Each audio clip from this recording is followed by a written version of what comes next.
Bienvenidos a las historias de Lilith.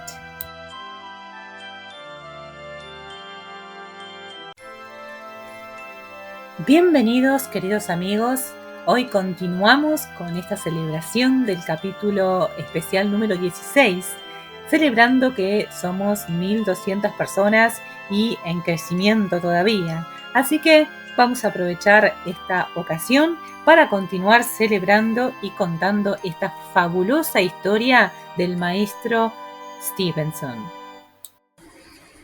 La historia del médico y el baúl mundo. El señor Silas O. Scudamore era un joven norteamericano de carácter sencillo y apacible, y ello era meritorio, pues había nacido en Nueva Inglaterra, provincia del Nuevo Mundo, no precisamente conocida por estas cualidades. Aunque era inmensamente rico, llevaba siempre la relación de todos sus gastos en una pequeña libreta de notas, y había optado por estudiar las atracciones de París desde el 7º piso de lo que se conoce como un hotel amueblado en el barrio latino. Su austeridad se debía mucho a la fuerza de la costumbre, y su virtud, que destacaba mucho entre la gente con la que se relacionaba, estaba basada sobre todo en su juventud y su timidez. La habitación contigua a la suya la ocupaba una señora, de aire muy atractivo y elegante en su indumentaria, a quien había tomado por una condesa cuando llegó. Con el tiempo se enteró de que se la conocía con el nombre de señora Zephyrin, y que no era una persona de título, cualquiera que fuese la posición que ocupara en la vida. La señora Zephyrin, probablemente con la esperanza de atraer al joven americano, acostumbraba a inclinarse gentilmente cuando se cruzaba en las escaleras, diciendo alguna palabra amable o lanzando una mirada arrolladora con sus ojos negros, para desaparecer después entre un murmullo de sedas y el descubrimiento de un pie y un tobillo admirables. Pero estos intentos no estimulaban al señor Scudamore, sino que por el contrario le hundían más en los abismos de la depresión y la timidez. Había ido a verle varias veces para pedirle fuego o disculparse por las imaginarias molestias que le causaba su perrito. Pero la boca del joven quedaba muda en presencia de aquel ser tan superior. Su francés le abandonaba en el acto y sólo podía mirarla fijamente y tartamudear hasta que ella se iba. Lo limitado de aquel intercambio no le impedía lanzar gloriosos comentarios sobre ella cuando estaba solo, y seguro con algunos de sus amigos. La habitación del otro lado del americano, pues el hotel tenía 3 habitaciones por planta, estaba alquilada por un viejo médico inglés de reputación bastante dudosa. El doctor Noel, pues ese era su nombre, se había visto obligado a abandonar Londres, donde gozaba de una gran e importante clientela, y se aseguraba que aquel cambio de ambiente había sido promovido por la policía. Lo cierto era que aquel hombre, que había sido casi un personaje honorable en los años anteriores de su vida, vivía ahora en el barrio latino con gran sencillez y en soledad, dedicado casi todo el tiempo al estudio. El señor Scudamore había entablado conocimiento con él, y los dos hombres cenaban juntos de tanto en tanto, muy frugalmente, en un restaurante del otro lado de la calle. Silas O. Scudamore tenía muchos vicios pequeños, aunque de naturaleza respetable, y la elegancia no le impedía concedérselos de manera a veces un poco dudosa. De sus debilidades, la mayor era la curiosidad. Era chismoso de nacimiento, y la vida, en especial aquellos aspectos en los que no tenía experiencia, le interesaban con pasión. Era un preguntón incorregible e impertinente, y planteaba sus preguntas con gran insistencia y total indiscreción. Cuando había llevado una carta ajena al correo, le habían visto sopesarla en la mano, darle vueltas y vueltas y estudiar las señas con la mayor atención. Y cuando encontró un agujero en la pared que separaba su habitación de la de la señora Zephyrin, en lugar de cerrarlo, lo agrandó y mejoró la abertura, y lo utilizó para espiar la vida de su vecina. Un día, hacia finales de marzo, con la curiosidad cada vez más desarrollada a medida que se abandonaba a ella, agrandó el agujero un poco más, de manera que pudiera ver otra esquina de la habitación. Aquella tarde, cuando fue, como de costumbre, a inspeccionar los movimientos de la señora Zephyrine, se quedó asombrado al encontrar la abertura oscurecida de una extraña manera por el otro lado, y todavía se sintió más avergonzado cuando el obstáculo fue súbitamente retirado y oyó una carcajada. Un poco de yeso debía de haber revelado el secreto de su espionaje, y su vecina le había devuelto el cumplimiento de la misma manera. El señor Scudamore se sintió terriblemente molesto y condenó sin piedad a la señora Zephyrine.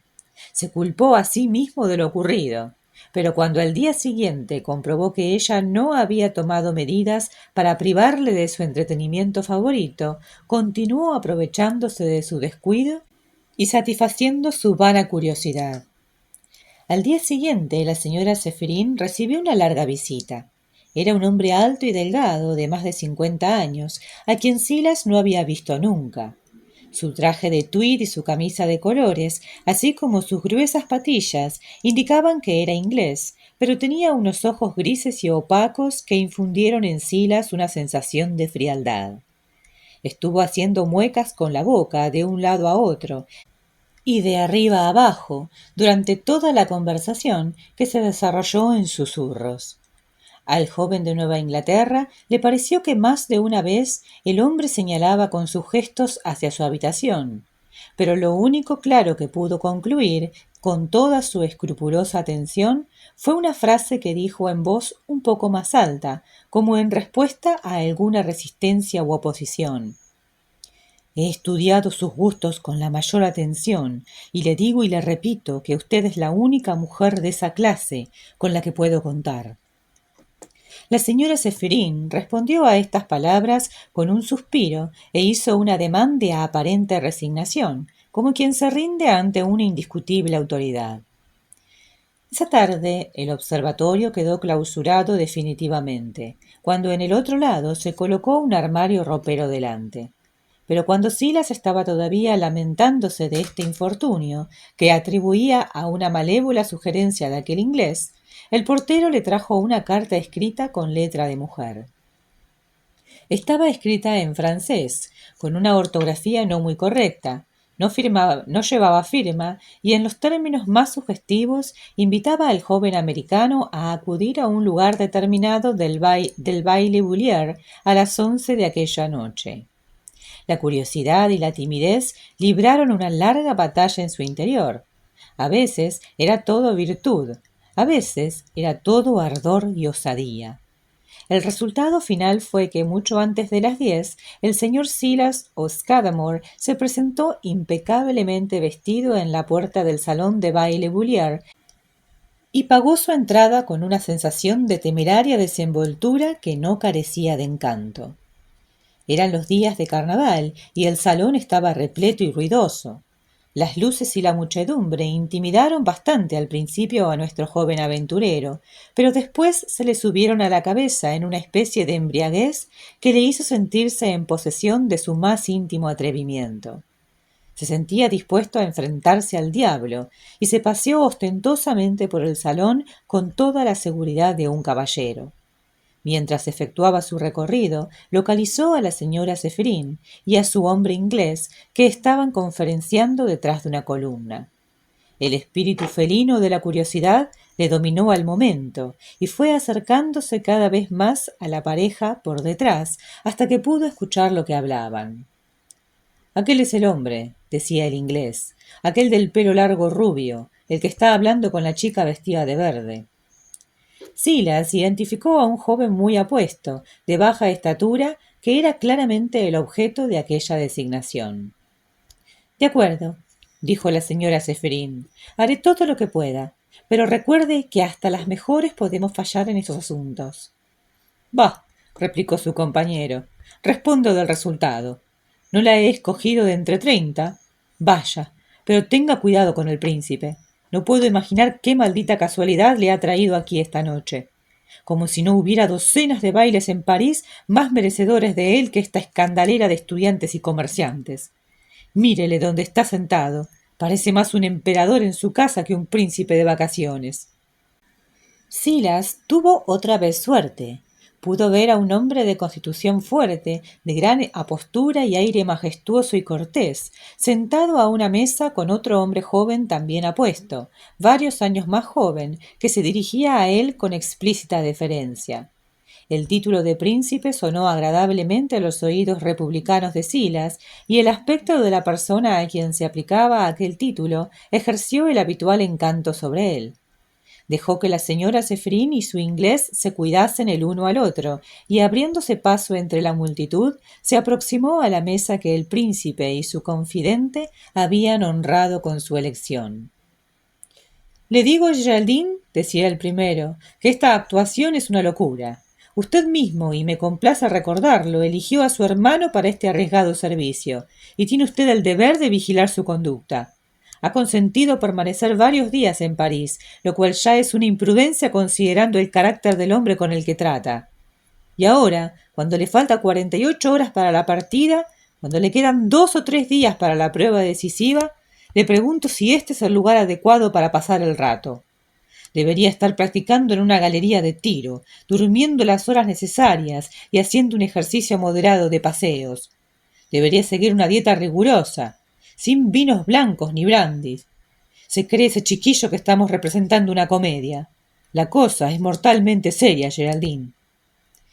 Conozco al muchacho demasiado para entrometerme, dijo el coronel Geraldine, y lo bastante bien como para no alarmarme. Es mucho más precavido de lo que usted imagina, y tiene un valor extraordinario.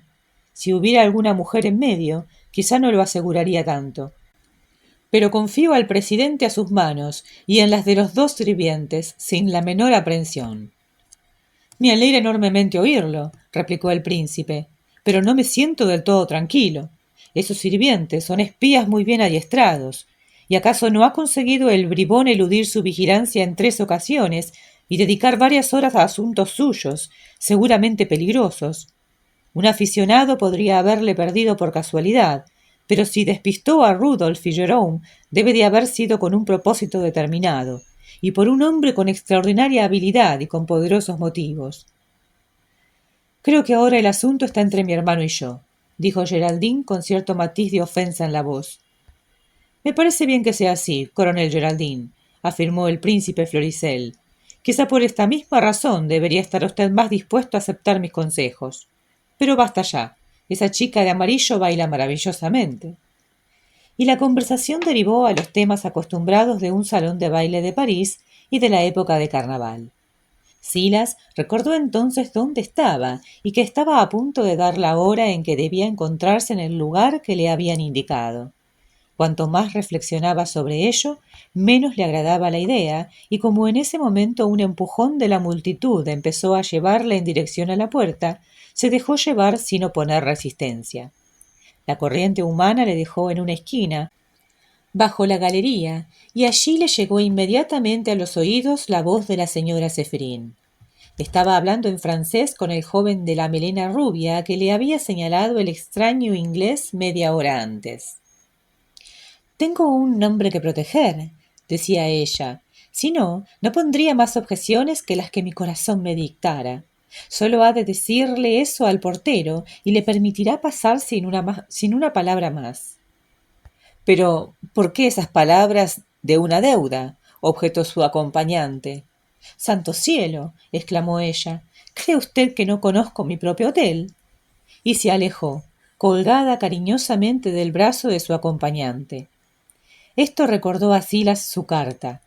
10 minutos más, pensó, y puede que esté paseando con una mujer tan hermosa como ésta, quizá hasta más elegante. Puede que una dama verdadera o un aristócrata. Pero entonces recordó la ortografía y se sintió un poco descorazonado. A lo mejor la ha escrito su doncella, imaginó. Solo faltaban ya unos minutos para la hora en el reloj, y esta cercanía le hizo latir el corazón con una rapidez desconocida y hasta cierto punto desagradable. Reflexionó con alivio que no estaba en absoluto obligado a comparecer.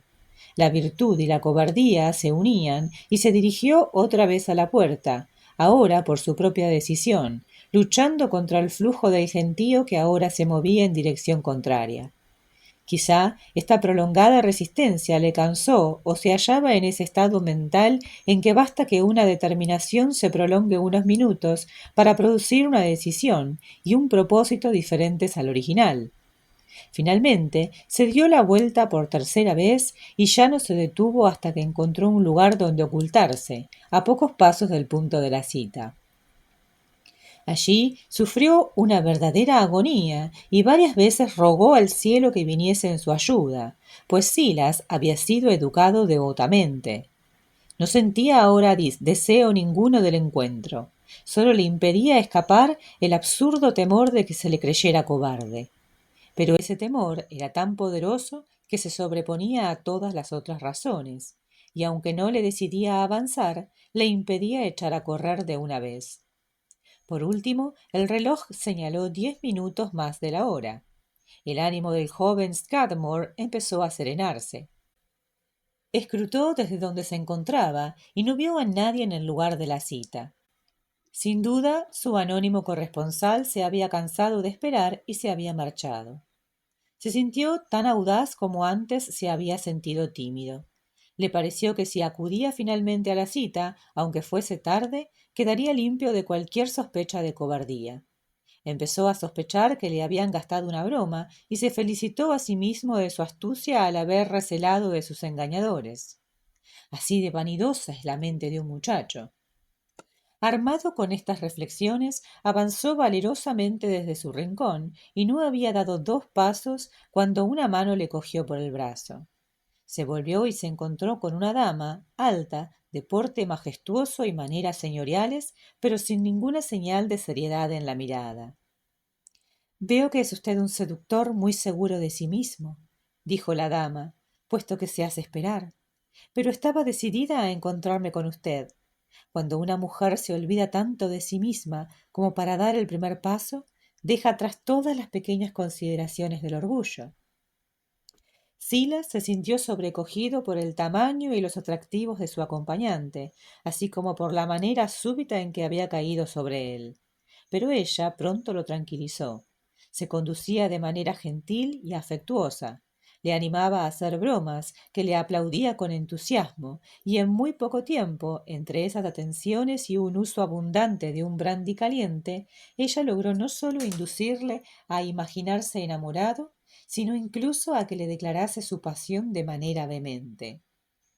¡Ay! Exclamó la dama, no sé si no debería lamentar este momento, por grande que sea el placer que me producen sus palabras. Hasta ahora yo sufría sola. En adelante, mi pobre muchacho, sufriremos los dos. No soy dueña de mis actos. No me atrevo a pedirle que venga a visitarme a mi casa, pues allí me acechan unos ojos celosos.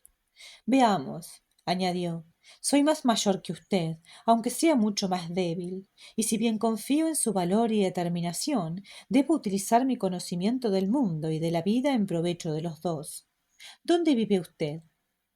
Él le respondió que se alojaba en un hotel amueblado y le dio el nombre de la calle y el número. Ella pareció reflexionar unos minutos, haciendo un esfuerzo por pensar.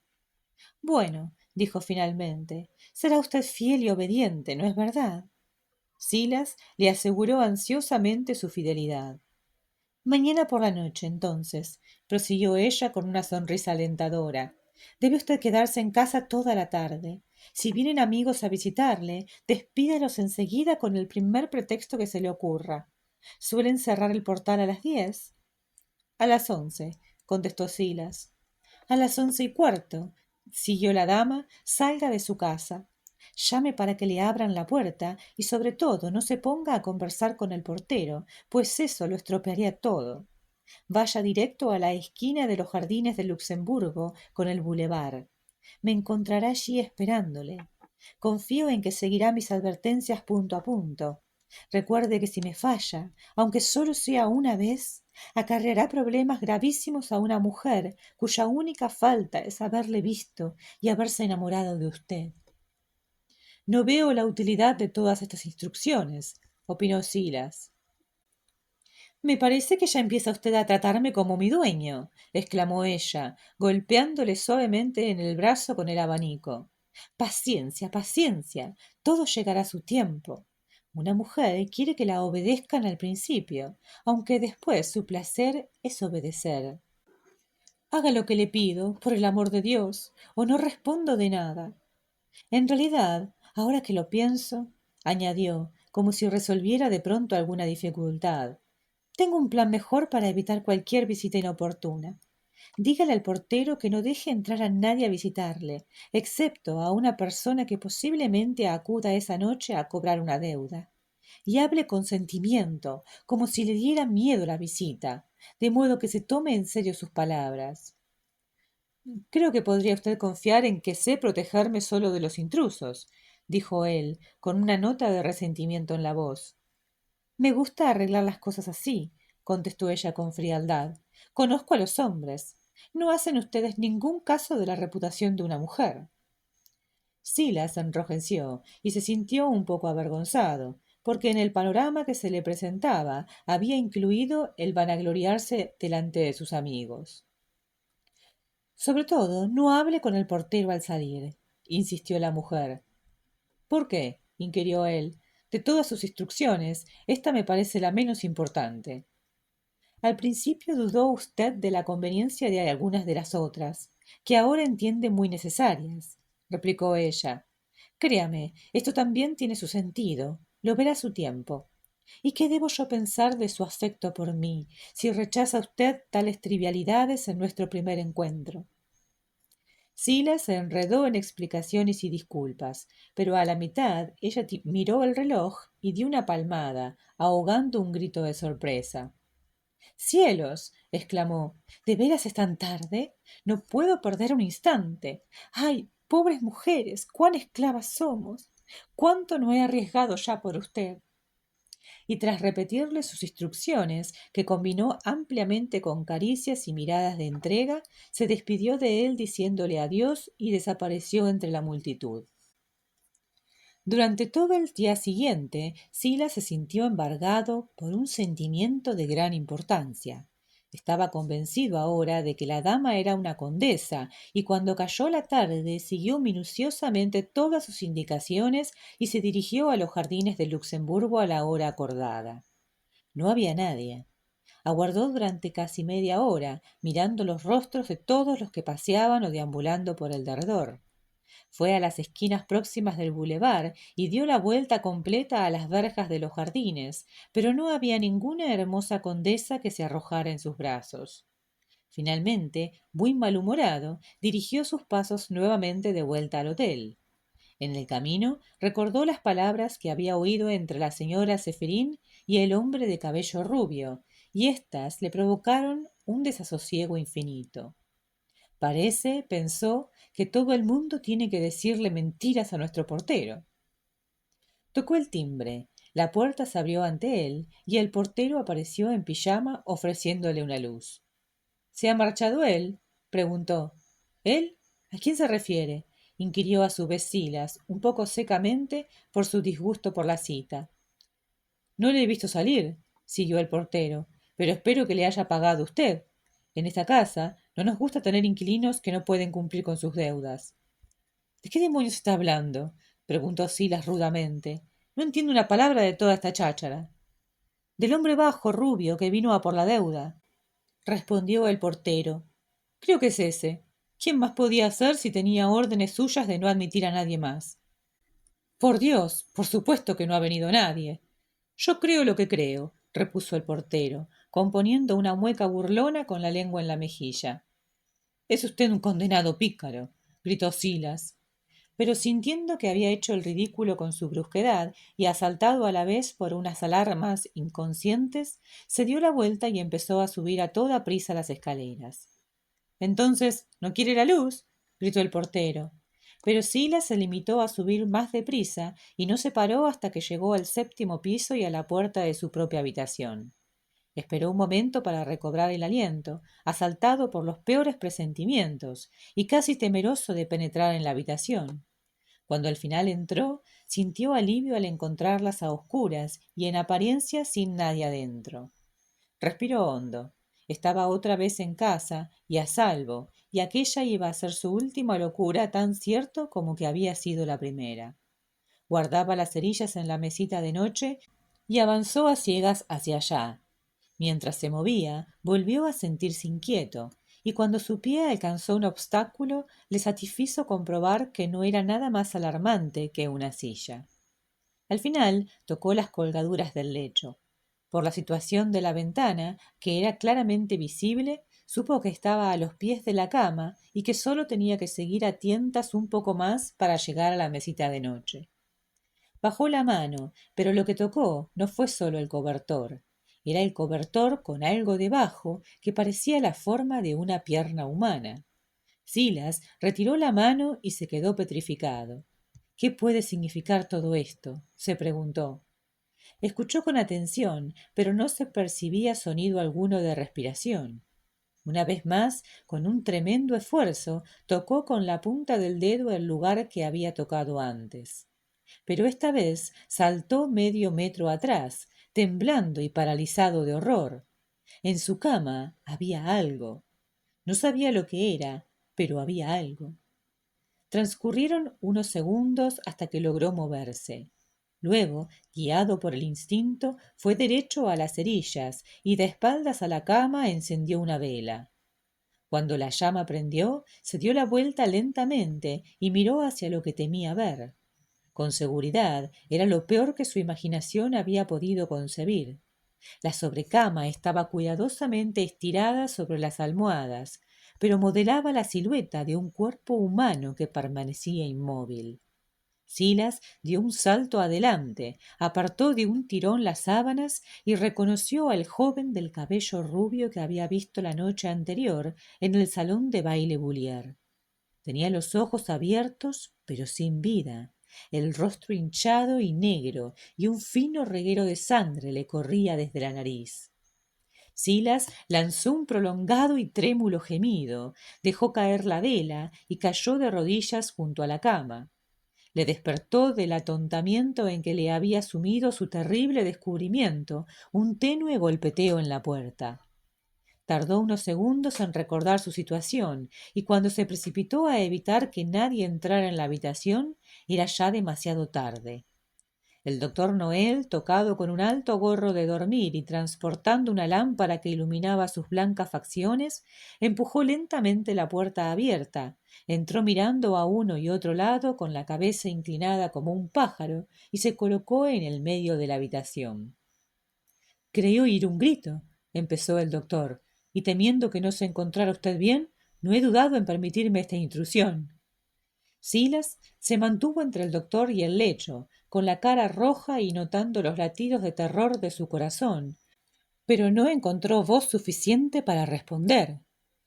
Está usted a oscuras, siguió el doctor, y no ha empezado siquiera a prepararse para descansar.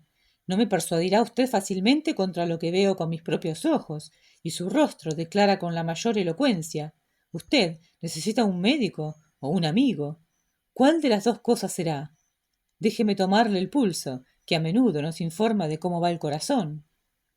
Avanzó hacia Silas, que se retrocedió unos pasos, e intentó cogerle la muñeca, pero la tensión nerviosa del joven norteamericano era demasiado grande ya para aguantar más. Evitó al doctor con un movimiento enfebrecido, se tiró al suelo y rompió a llorar a raudales. En cuanto el doctor Noel percibió la forma del hombre muerto en el lecho, se le oscureció la cara. Corrió hacia la puerta, que había dejado abierta, la cerró apresuradamente y le echó doble llave. Arriba, gritó, dirigiéndose a Silas con voz estridente. No es momento de llorar. ¿Qué ha hecho usted? ¿Cómo ha llegado este cuerpo a su habitación? Hable francamente a alguien que pueda ayudarle. ¿Imagina usted que voy a hundirle? ¿Cree usted que este pedazo de carne muerta en sus almohadas altera de algún modo la simpatía que siempre me ha inspirado usted? Juventud crédula, el horror con que observa las acciones la ley ciega e injusta no se contagia a los ojos de los que le aprecian de verdad. Si viera a mi mejor amigo volver a mí envuelto en mares de sangre, nada cambiaría en mi afecto. Levántese, siguió. La bondad y la maldad son una quimera. No hay nada en vida salvo el destino, y cualquiera sean las circunstancias en que se encuentre, hay alguien a su lado que le ayudará hasta el final. Animado de esta manera, Silas consiguió dominarse, y con voz quebrada y auxiliado por las preguntas del doctor, consiguió al final ponerle al corriente de los hechos. Mas omitió la conversación entre el príncipe y Geraldine, pues no había comprendido su sentido, y no creía que guardara relación alguna con su desgracia. ¡Ay! Exclamó el doctor Noel, o mucho me equivoco, o ha caído usted con toda inocencia en las manos más peligrosas de Europa. Pobre chico, qué abismo se le ha abierto por su simpleza. A qué mortal peligro le han conducido sus inconscientes pies. ¿Podría usted describirme a ese hombre? Preguntó. Ese inglés a quien vio usted 2 veces, del que sospecho es el cerebro de toda la intriga. ¿Era joven o viejo? ¿Bajo o alto? Pero Silas, que a pesar de toda su curiosidad no tenía ojos para ver, fue incapaz de proporcionar más que meras generalidades que hacían imposible reconocer al hombre. Pondría una asignatura obligatoria en todos los colegios, gritó enfadado el doctor. ¿De qué sirve tener vista y un lenguaje articulado si un hombre no es capaz de observar y reconocer los rasgos de su enemigo? Yo, que conozco a todos los gángsters de Europa, podría haberle identificado y así conseguir nuevas armas para defenderle. Cultive este arte en el futuro, mi pobre muchacho. Puede serle de utilidad. ¿El futuro? Exclamó Silas. ¿Qué futuro hay para mí, excepto la horca? La juventud es una edad cobarde, repuso el doctor, y los problemas de un hombre parecen más negros de lo que son. Soy ya viejo y sin embargo no desespero nunca. ¿Puedo contarle una historia así a la policía? Preguntó Silas. Seguro que no, replicó el doctor, por lo que ya anticipo de la maquinación en que le han implicado. Su caso es desesperado por ese lado. Para las estrechas miras de las autoridades, usted será inevitablemente el culpable. Y recuerde que solo conocemos una parte del complot. Sin duda, los mismos infames conspiradores habrán preparado otros muchos detalles que se descubrirían en otra encuesta de la policía y sólo acentuarían más su culpabilidad que su inocencia. Estoy perdido, entonces, gritó Silas. No he dicho eso, repuso el doctor Noel, pues soy un hombre prudente. Pero mire eso, insistió Silas, señalando el cuerpo. Mire ese cuerpo en mi cama, y no puedo explicarlo, ni hacerlo desaparecer, ni mirarlo sin horror. ¿Horror? Exclamó el doctor. No, cuando un reloj como este deja de funcionar, para mí ya no es más que una ingeniosa pieza de maquinaria para ser investigada con el bisturí. Cuando la sangre se enfría y se estanca, deja de ser sangre humana. Cuando la carne está muerta, ya no es esa carne que deseamos en nuestros amantes y respetamos en nuestros amigos. La gracia, la atracción, el terror, todo se ha desvanecido con el espíritu que los animaba. Acostúmbrese a mirarlo con calma, pues si mi plan puede llevarse a la práctica, tendrá que vivir unos días en la proximidad de eso que ahora tan enormemente le aterroriza. ¿Su plan? Exclamó Silas. ¿Qué plan? Dígamelo ahora mismo, doctor, porque apenas me resta valor para continuar viviendo. El doctor Noel se volvió hacia el lecho sin responder y procedió a examinar el cuerpo. Muerto, desde luego, murmuró. Sí, como había supuesto, los bolsillos vacíos. Y también han cortado el nombre de la camisa. Han hecho el trabajo con cuidado y a fondo. Afortunadamente, es de baja estatura. Silas atendía a sus palabras con extrema ansiedad. Por último, el doctor, finalizado su reconocimiento, se sentó en una silla y se dirigió al joven americano sonriendo. Desde que entré en esta habitación, dijo, aunque he tenido muy ocupados los oídos y la lengua, no he dejado sin trabajar a mis ojos. Hace un momento observé que tiene usted allí, en el rincón, uno de esos artefactos monstruosos que sus compatriotas arrastran con ellos a todas partes del globo. En una palabra, un baúl Saratoga. Hasta este momento no había sido nunca capaz de imaginarme la utilidad de esos muebles, pero empiezo a hacerme una idea. No me decidiría a afirmar si han servido para el comercio de esclavos o para evitar las consecuencias de un uso excesivo del puñal. Pero veo claramente algo. La finalidad de un baúl así es contener un cuerpo humano. No me parece. exclamó Silas, que sea la situación adecuada para bromas. Aunque me exprese con cierto humor, replicó el doctor, mis palabras son absolutamente serias, y la primera cosa que debemos hacer, mi joven amigo, es vaciar el cofre de todo su contenido. Silas se puso a disposición del doctor Noel, obedeciendo su autoridad. El baúl Saratoga no tardó en quedar vacío y su contenido desparramado por el suelo.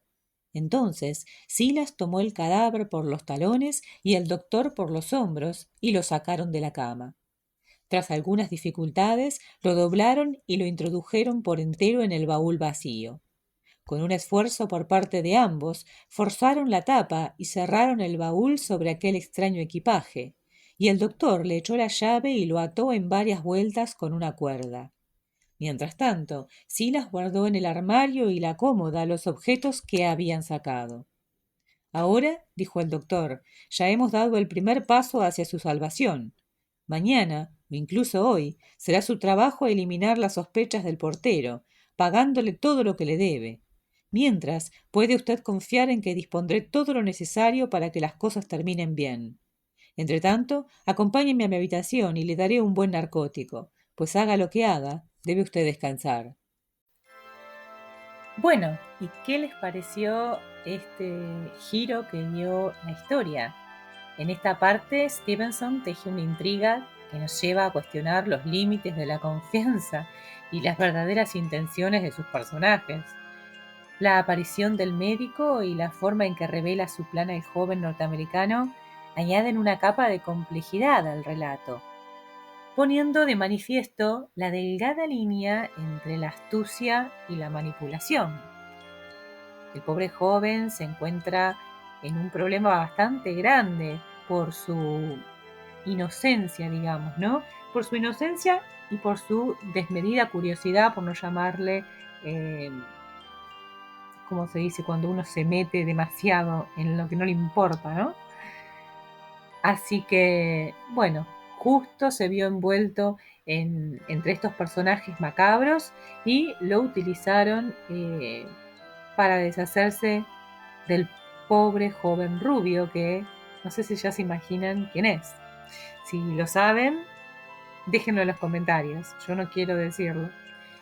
El baúl mundo, con su simbolismo de misterio y peligro, refleja la profundidad de las decisiones humanas y cómo las acciones impulsadas por la ambición o el engaño pueden envolver a las personas en tramas oscuras. Acá el médico actúa como una figura ambigua también, ¿no? ¿Es un aliado astuto que busca salvar al joven o simplemente alguien más con un objetivo propio que todavía desconocemos? ¿Mm? Eso es una buena pregunta, ¿no? En este momento del relato, porque después de haber sido engañado por esta mujer con el hombre inglés que estaba hablando, ¿no? Con el hombre misterioso ese, ¿cómo puede confiar en este médico que aparece en el momento oportuno para ofrecerle una ayuda desinteresada, ¿no? Bastante cuestionable si este joven decide no confiar. Pero bueno, por un lado está desesperado y no sabe qué hacer, así que no le queda otra opción que seguir el consejo de este hombre que aparece aparentemente para salvarlo, ¿no? Esta parte nos invita a reflexionar sobre cómo en los momentos más tensos los personajes muestran sus verdaderos colores, sus verdaderas formas de ser, ¿no? También plantea preguntas sobre cómo enfrentarnos a las encrucijadas morales. ¿Es más importante la lealtad a uno mismo o a los demás? ¿Podemos confiar plenamente en quienes nos ofrecen soluciones inesperadas? ¿Podemos hacer eso? ¿Es necesario? Eh, a veces sí, a veces no, o siempre sí, o siempre no. La historia nos mantiene en el filo de la incertidumbre todo el tiempo, recordándonos que en las aventuras humanas nada es lo que parece, ¿no? Y todo puede cambiar de un momento a otro de forma inesperada. Una historia que comienza apaciblemente, un poco inocente hasta divertida, termina de esta manera tan terrible. el momento en el que él descubre el cadáver, creo que es un momento crucial, escrito y descrito de forma magnífica, que nos hace sentir que estamos caminando nosotros por esa habitación oscura, tocando levemente esa pierna. Yo cuando dijo una pierna, imaginé que era la mujer. Nunca pensé que era un cadáver, así que imagínense que mi sorpresa fue similar a la del pobre norteamericano que se encuentra envuelto en este terrible asunto, tan ajeno a él, ¿verdad? Porque no es una persona de acción, evidentemente, sino un pobre muchacho de, de Estados Unidos, o sea, eh, un caballerito, ¿no? Una persona de bien que nunca ha visto eh, algo tan terrible, ¿no? Ni siquiera tal vez una pelea. Así que, nada, me imagino que habrá quedado demasiado impresionado, ¿no? Bueno, esta historia, como ven, continúa. Estamos en otra fase ya. Vimos que aparecieron nuestros personajes conocidos, ¿no? El príncipe Floricel y, y Geraldine discutiendo sobre la decisión tomada de que el hermano de Geraldine, este joven, se haga cargo de este asesino terrible que hemos encontrado en los capítulos anteriores, ¿no? Del presidente. Así que eso es toda la aparición que hicieron estos personajes principales para nosotros. Y bueno, todo empezó a girar alrededor de este otro personaje nuevo que nos va a acompañar un poco más. Así que veamos si el plan funciona mañana. Los voy a estar esperando. No se olviden que está muy buena esta historia y que nada, si les ha gustado hasta el momento, estaría buenísimo que me regalen un like, que se suscriban si no lo han hecho y además comenten por favor qué les parece hasta el momento, ¿no? Pobre muchacho, a mí me da pena. Espero entonces verlos mañana. Gracias y nos vemos.